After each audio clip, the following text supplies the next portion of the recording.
ఈ రోజే మార్గశిర మాసపు ఆదివారం, అలానే పంచమి, ఎంతో పవిత్రమైన రోజు. ఈ రోజు ఎవరైతే అన్నం ముట్టని ఆదివారం కథను వింటారో వారికి తిరుగులేని రాజయోగం కలుగుతుంది. ఈ కథను ఈ రోజు అదృష్టవంతులు మాత్రమే వింటారు.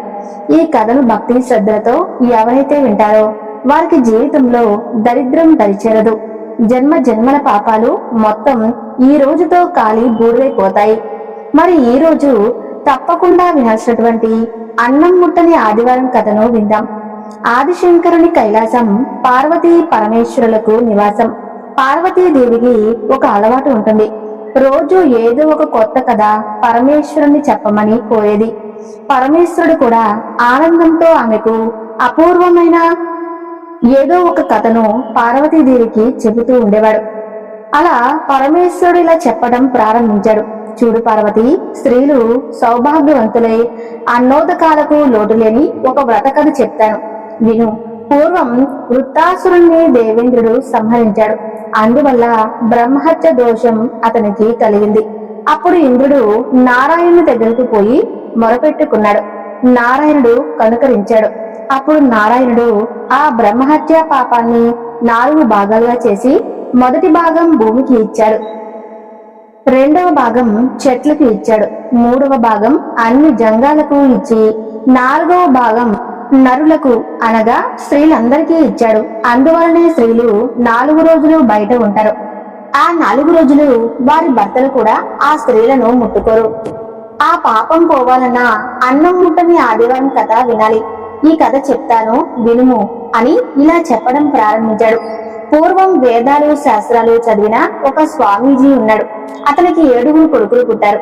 ఆ 7 మంచి గుణాలు కలవారు. అందులో పుత్రికలు 2 ఉన్నారు. అందులో చివరి కుమార్తె శృంగారంతో ఉండేది. ఆమె అమావాస్య పున్నములకు భర్తకు దూరంగా ఉండేది. ఆ శృంగార పుత్రి ఈ విషయం తన తండ్రికి చెప్పింది. దాంతో తండ్రి ఆలోచించి కుమార్తెను చూసి ఇలా అన్నాడు, చూడమ్మా, అమావాస్య లేదు, పున్నం లేదు, నీవు అస్తమానం నీ భర్తతో ఉండు అని కూతురికి చెప్పి పంపాడు తండ్రి. అలా రాత్రి పగలు భర్తను విడవకుండా అమావాస్య పూర్ణములు విడిచిపెట్టాలి. అయినా తన తండ్రి చెప్పినట్లుగా ఆ రోజును విడవక భర్తకు ఇష్టం లేకున్నా బలవంతంతో అతనితో కూడి ఉండేది శృంగారపుత్రి. ఇలా కొంతకాలం జరిగింది. అప్పుడు ఆమె శరీరం వింతగా మారింది. నిషిద్ధమైన పూర్ణిమి అమావాస్యలలో కూడా భర్తతో ఉండటం వల్ల మహాపాపం ఆమెకు చుట్టుకుంది. తిండి తినక అధికమైన శరీరంతో బాధపడసాగింది. ఈ వార్త తెలిసిన సోమయాజి అతని భార్య ఎంతగానో బాధపడ్డారు. ఇక సోమయాజి ఆరోగ్యం సూర్య భగవానుడే ఇస్తాడని సూర్య భగవానుణ్ణి అనేక విధాలుగా ప్రార్థించాడు. సూర్యదేవ, నా కూతురు తమకేమి అపరాధం చేసింది? ఏ పాపం ఎరుగని బాలికను శరీరంలో ఈ బాధ ఏమిటి తండ్రి అని వేడుకున్నాడు. అప్పుడు స్వామియాజి సూర్య భగవానుడు ప్రత్యక్షమై, కుమారా, నీ కూతురు అమావాస్య పున్నములలో కూడా భర్తతో కలిసి ఉండటం వల్ల ఆ పాపం నీ బిడ్డకు కలిగింది. చూడు, మీ గ్రామంలో సోమిదేవమ్మ ఉన్నది. అన్ని ధర్మాలు తెలిసిన మహా ఇల్లాలు, భర్త మాటను జవదాటని పవిత్రురాలు. ఆమె 365 మహావ్రతాలు చేసిన పుణ్యసాధ్వి. నాకు ముఖ్యమైన భక్తురాలు. అన్నం ముట్టని ఆదివారం వ్రతం చేస్తుంది. ఆమె ఒక్క ఆదివారం ఫలాన్ని నీ బిడ్డకి అడిగి తెచ్చుకున్నావా? నీ బిడ్డ ఆరోగ్యవంతులవుతుందని చెబుతాడు. ఇక స్వామి దేవమ్మ మామూలు ప్రకారంగా ఒక ఆదివారం అన్నం ముట్టకుండా సూర్యదేవుణ్ణి వ్రతం చేయసాగింది. బూరెలు, గారెలు, అప్పాలు నేతితో చేసి పెట్టింది. వాయనాలు ఇచ్చింది. 12 మంది బ్రాహ్మణులను పిలిచింది. కానీ ఒక్కరూ రాలేదు. దాని కొరకు ఆమె దుఃఖిస్తుండగా సూర్య భగవానుడే ముసలి బ్రాహ్మణ రూపాన వచ్చాడు. దానికి స్వామిదేవమ్మ ఎంతో ఆనందంతో వ్రతాన్ని పూర్తి చేసింది. ఆ సమయానికే ఎంతో బాధతో ఉన్న సోమయాజి వచ్చి ఆ రోజు ఫలం తనకిమ్మని ఆశించాడు. ఆమె ఆశ్చర్యంతో, అయ్యా, ఎవరైనా ధనాన్ని ధాన్యాన్ని కోరతారు, కానీ వ్రతఫలం ఎవరూ కోరరు, కానీ నీవేంటి ఇలా కోరుతున్నావని అనగా ఆ బ్రాహ్మణ పంక్తిలో ఉన్న సూర్య భగవానుడు లేచి, అమ్మా, అతను రోగంతో బాధపడుతున్నాడని స్వామిదేవమ్మతో ఆదివార వ్రతఫలం అతనికి దారపోయించాడు. దాంతో శృంగారపుత్రికి దివ్యకాంతులు వచ్చాయి. అందరూ ఆశ్చర్యం పొందారు. స్వామిదేవమ్మ ఆ సోమయాజిని చూసి అయ్యా, ఆదివారం రోజున మీరు నియమంతో ఇప్పుడు నేనెలా చేశాను అలానే అన్ని పిండి వంటలతో 12 మంది బ్రాహ్మణులకు భోజనం పెట్టండి, అందరినీ పిలవండి, ఈ వ్రతం చేయలేని వారికి ఈ వ్రత కథ వినిపించండి, ఈ వ్రత కథ ఎవరైతే వింటారో వారికి ఈ వ్రతం చేసిన మహాఫలం దక్కుతుంది అని చెప్పగా సోమయాజి ఇంటికి వచ్చి ముందు కూతురుతో ఈ వ్రతం చేయించాడు. స్త్రీలందరూ ఇలా పాడుకున్నారు. సూర్య భగవానుడు చూసి మమ్ము ఆయురారోగ్యాలను ఇచ్చి రక్షించు, మమ్మెల్ల కాలమునందు జయము, సూర్యునికి జయ జయము సూర్యునికి, ఇలా అందరూ పాడి అక్షంతలు తలపై వేసుకుని ఎవరిళ్లకు వారు వెళ్లారని పరమేశ్వరుడు పార్వతీదేవికి చెప్పాడు. ఈ వ్రతకథ తనకెంతో బాగా నచ్చిందని పరమేశ్వరుడికి పార్వతీదేవి చెప్పింది.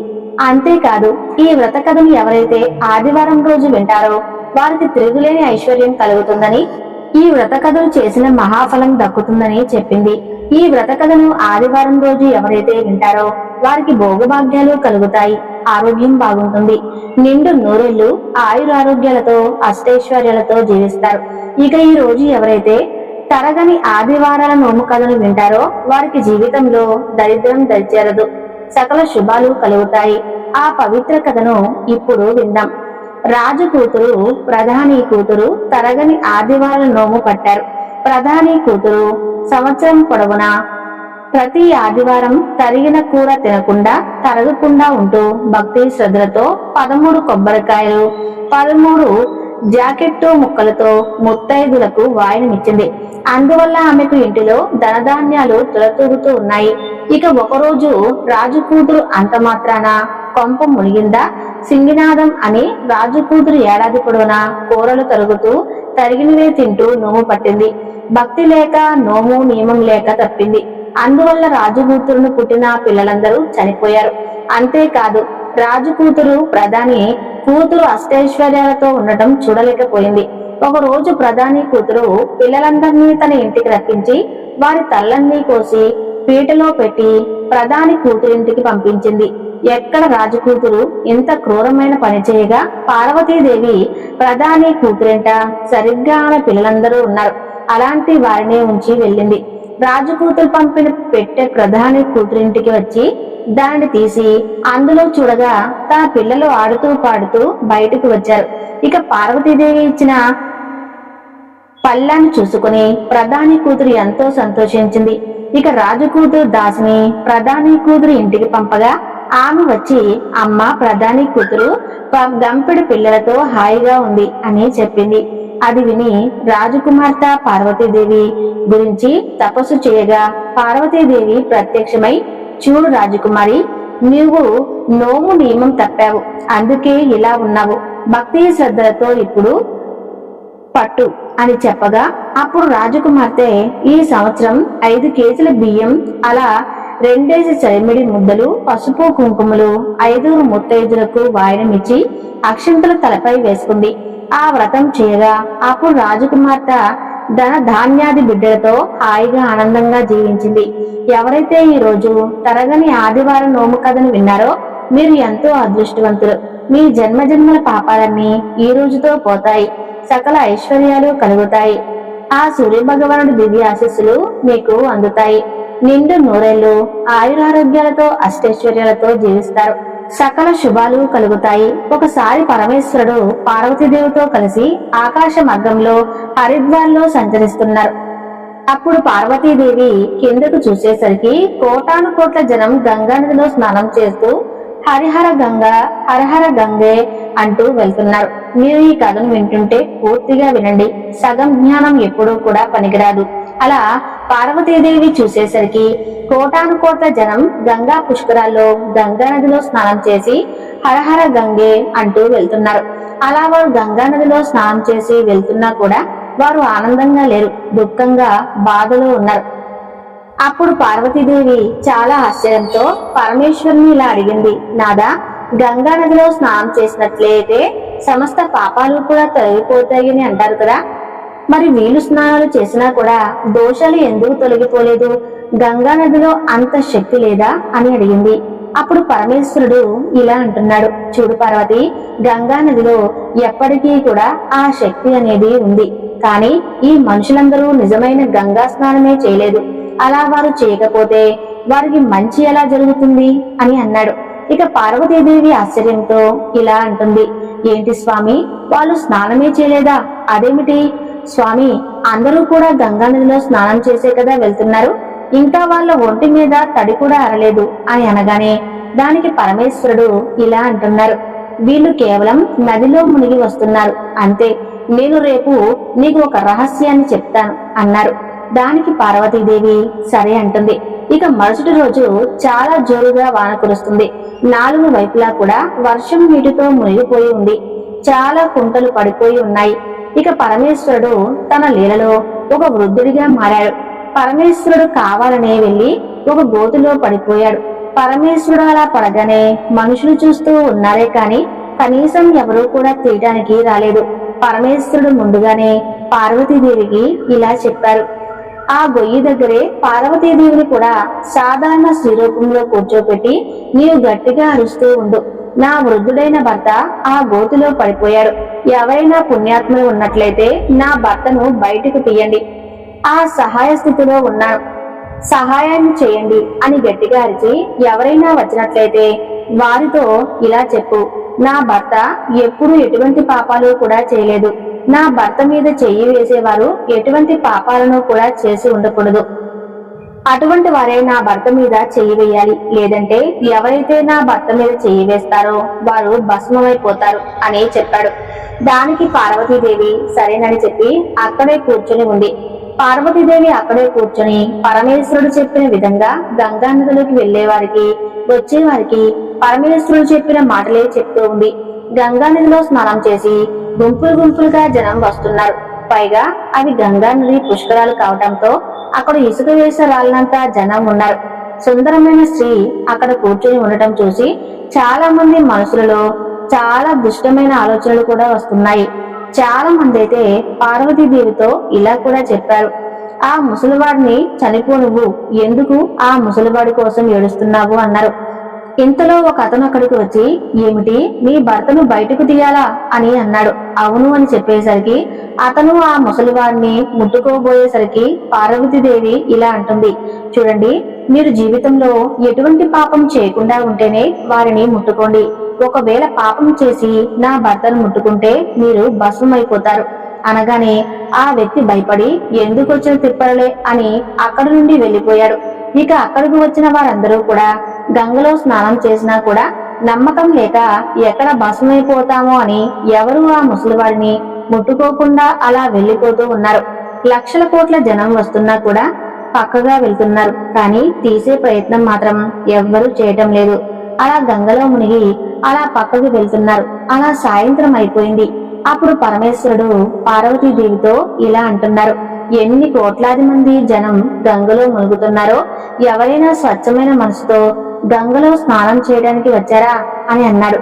అలా అంటుండగా ఒక వేశ్య అప్పుడే గంగలో మునిగి అలా వస్తూ ఆ దృశ్యాన్ని చూసి అక్కడికి వచ్చి బాధపడి, నీ భర్తను నేను లేపుతాను అని ముట్టుకోబోతుంటే పార్వతీదేవి ఇలా అంటుంది, చూడమ్మా, నీవు ఎటువంటి పాపం చేయనట్లయితేనే నా భర్తను తాకు, లేదంటే నా భర్తను తాకగానే నీవు భస్మైపోతావు అంటుంది.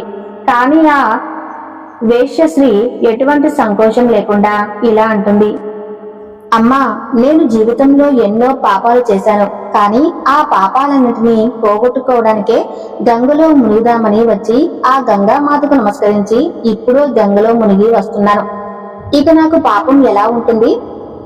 గంగా నదిలో స్నానం చేశాక ఎవరిపైనా కూడా పాపాలు ఉండవు కదా అని చెప్తూ ఆ వేశ్యశ్రీ పరమేశ్వరుణ్ణి ఒక దెబ్బకు పైకి లాగింది.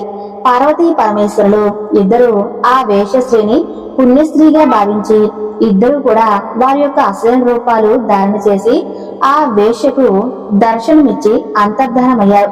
అప్పుడు పరమేశ్వరుడు పార్వతీదేవితో ఇలా చెప్తున్నాడు, పార్వతి, ఎంత కోట్లాను కోట్ల జనంలో ఒక వేశ్య మాత్రమే గంగా స్నానాన్ని పవిత్ర మనసుతో పాపాలు పోతాయని నమ్మి చేసింది. ఎన్నో కోట్ల జనంలో ఆ స్త్రీ ఒకటి మాత్రమే పాపాన్ని పోగొట్టుకుని మన కైలాసానికి వస్తుంది. ఎవరైతే వ్యక్తులు ఎటువంటి శ్రద్ధ విశ్వాసం లేకుండా డామికాల కోసమే మాత్రం గంగా స్నానం చేస్తే వారికి వాస్తవిక ఫలితాలు అనేవి లభించవు. దానివల్ల గంగా స్నానం వ్యర్థమవుతుంది. భక్తి శ్రద్ధలతో గంగా స్నానాన్ని చేయటం వల్ల చాలా పుణ్యాలు కలుగుతాయి. నేను ఇప్పుడు నీకు 12 మాటలు చెప్తాను. ఎవరైతే మనుషులు స్నానం చేసేటప్పుడు ఈ 12 విషయాలను కూడా పాటిస్తారో వారు ఎప్పుడూ కూడా దుఃఖాన్ని అనుభవించరు. వారి ఇంట్లో ఎప్పుడూ కూడా లక్ష్మీదేవి స్థిర నివాసం ఉంటుంది. వారి ఇంట్లోకి అపారమైన ధన సంపత్తులు వస్తాయి. ఆ ఇంట్లో ఎప్పుడూ కూడా గొడవలు అనేవి జరగవు. వారి కుటుంబం అంతా కూడా చాలా సంతోషంగా జీవితాన్ని గడుపుతారు. అప్పుడు పార్వతీదేవి ఇలా అంటుంది, నాదా 12 మాటలు ఏమిటో చెప్పమని అడిగింది. దాని తర్వాత పరమేశ్వరుడు ఆ విషయాలను చెప్పడం ప్రారంభించాడు. పార్వతీదేవి చాలా శ్రద్ధతో ఆ విషయాలను వింటూ ఉంది. ఆ 12 విషయాలను మీరు కూడా ధ్యాస పెట్టి వినండి. ఆ 12 విషయాలు చెప్పిన తర్వాత మీకు ఇంకొక విషయాన్ని కూడా చెప్తాను. ఎవరైతే స్త్రీలు నగ్నంగా స్నానం చేస్తారో వారి కోసం ఈ అద్భుత విషయాన్ని తెలుసుకుందాం. పరమేశ్వరుడు చెప్తున్నాడు, స్నానం చేయటం వల్ల శరీరం నిరోగిగా ఉంటుంది, మనసు ప్రశాంతంగా ఉంటుంది. స్నానం చేయటం వల్ల ముఖంలో కాంతి, శారీరక ఆకర్షణ కూడా పెరుగుతుంది.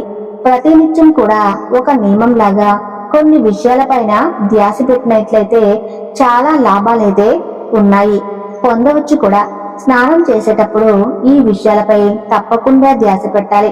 మనం ఇప్పుడు వాటి గురించి తెలుసుకుందాం. పరమేశ్వరుడు చెప్తూ ఉన్నాడు, పార్వతి నీవు ఈ విషయాలను చాలా ధ్యాస పెట్టి విను. అందులో మొదటిది, స్నానం చేసిన తర్వాతే మనుషులు పూజాది కార్యక్రమాలు చేసుకుని యోగ్యతను పొందుతారు.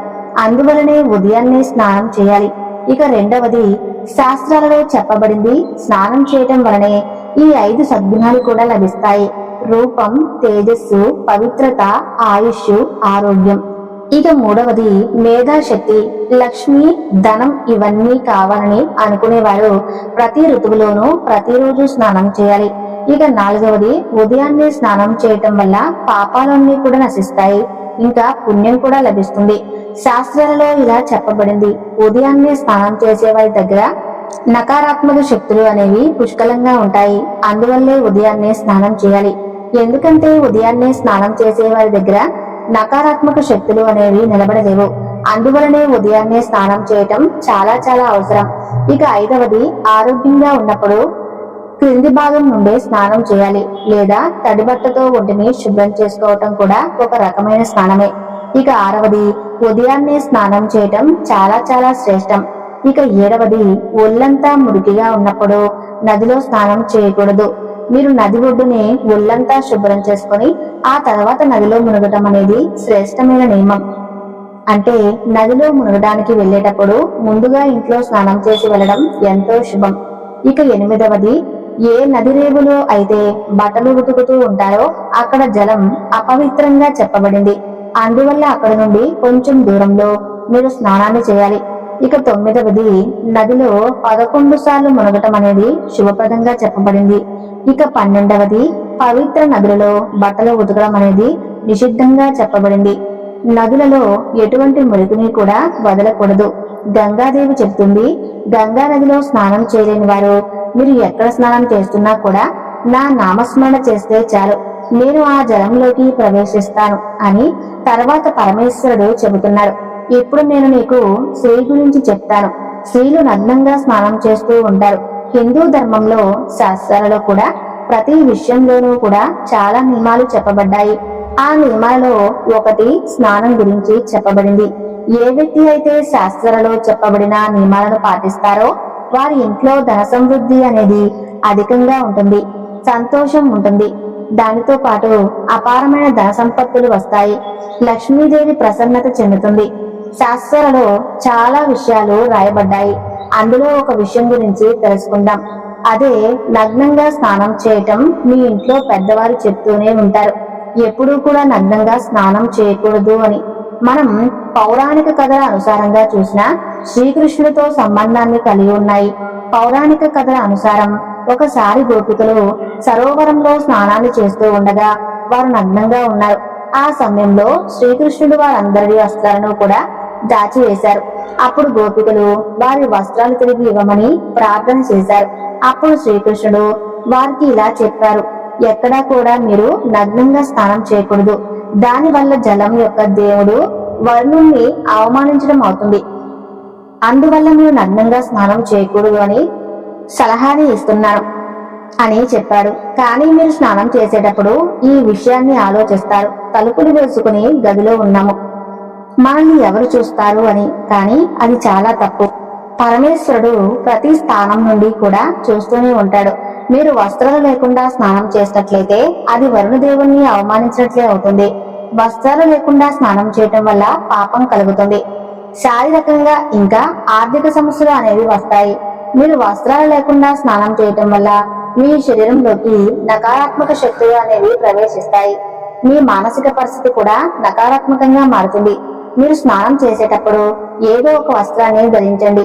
వస్త్రాలు లేకుండా మాత్రం స్నానం చేయకూడదు. వస్త్రాలు లేకుండా స్నానం చేయటం వల్ల మీ ఒంట్లోని సకారాత్మక శక్తులు ఏవైతే ఉంటాయో అవన్నీ కూడా బయటికి వెళ్ళిపోతాయి. దాని ప్రభావం మీ శరీరంతో పాటు మీ మనసు మీద, మెదడు మీద కూడా పడుతుంది. గరుడ పురాణం ప్రకారం మీరు స్నానం చేసేటప్పుడు మీ పితృదేవతలు కానీ మరణించిన వారు కానీ మీ చుట్టుపక్కలే ఉంటారు. మీరు వస్త్రాలు లేకుండా స్నానం చేసినట్లయితే మీకు పితృదోషం తగులుతుంది. అలా స్నానం చేయటం వల్ల మీ పితృదేవతలకు తృప్తి లభించదు. ఇంట్లో పితృదోషానికి కారణమవుతుంది.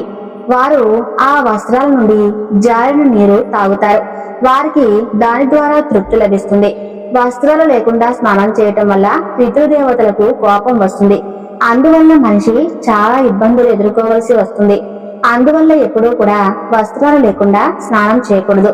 పురాణాల ప్రకారం స్నానం చేయబడిన నీరు పితృదేవతలకే సమర్పింపబడుతుంది. వస్త్రాలు లేకుండా స్నానం చేయటం వల్ల పితృదేవతలు ఎదురుగా మీరు ఉంటారు. అలాగే ఉంటే లక్ష్మీదేవికి కోపం వచ్చి మీకు దరిద్రాన్ని కలిగిస్తుంది. మీ ఆర్థిక పరిస్థితులు ఇబ్బందుల్లో పడతారు. ఈ కారణాల వల్ల వస్త్రాలు లేకుండా స్నానం చేయకూడదు అని శాస్త్రాలలో ఈ విషయం చెప్పబడింది అని ఈ విషయాన్ని పరమేశ్వరుడు పార్వతీదేవితో చెప్పాడు. ఎంతో విలువైన సమాచారాన్ని తెలుసుకున్నారు కదూ. ఈ వీడియో మీకు నచ్చితే తప్పకుండా లైక్ చేసి ఓం నమః శివాయ అని కామెంట్ చేయండి.